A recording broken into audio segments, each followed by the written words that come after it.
There is a specific sound in the world of photography that signals the arrival of something legendary. It's not the burst of a high-speed shutter or the beep of an electronic sensor. It's the sound of a heavy, brass and magnesium masterpiece being lifted from a box. For years, the Leica Q series has occupied a space that shouldn't exist. It's a fixed-lens camera that costs more than most professional interchangeable lens systems. It's a camera with no zoom, no flip-out screen, and no interest in following the trends of the masses.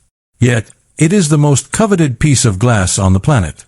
And now, as we stand on the threshold of 2025, the rumors have finally turned into reality.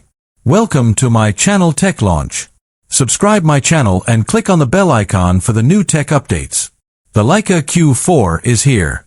But this isn't just another camera release. This is an ideological shift.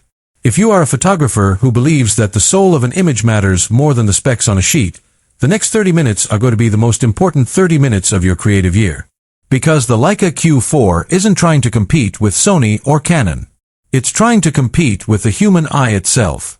Let's talk about the red dot obsession. Why do people in the United States, from the streets of New York to the hills of Hollywood, obsess over a camera that, on paper, seems limited?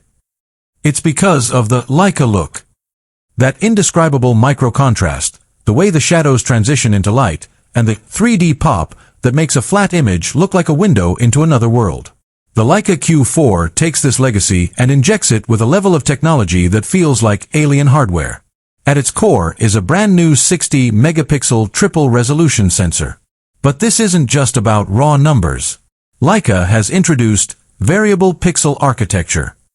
This means you can choose to shoot at 60, 36, or 18 megapixels using the full area of the sensor. If you're shooting a high-end fashion editorial, you take the 60. If you're shooting street photography at midnight in a rainy alleyway, you drop to 18 megapixels, and suddenly, the camera becomes a low-light ghost, seeing details in the dark that even your own eyes would miss. But the heart of any Q camera is the lens. The Summilux 28mm f/1.7 ASPH has been called the greatest lens ever made for a compact camera. In the Q4, Leica has done the unthinkable. They've refined it. They haven't changed the focal length, because 28mm is the storyteller's perspective. It's wide enough to capture the environment, but tight enough to feel intimate.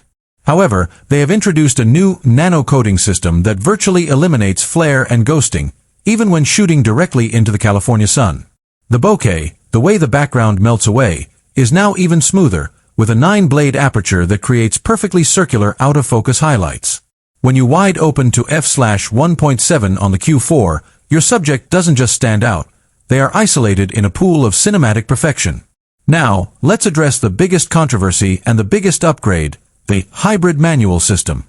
For the first time in the Q series, Leica is rumored to be introducing an electronic rangefinder mode within the EVF. For the purists who love the M series but want the convenience of the Q, this is the holy grail.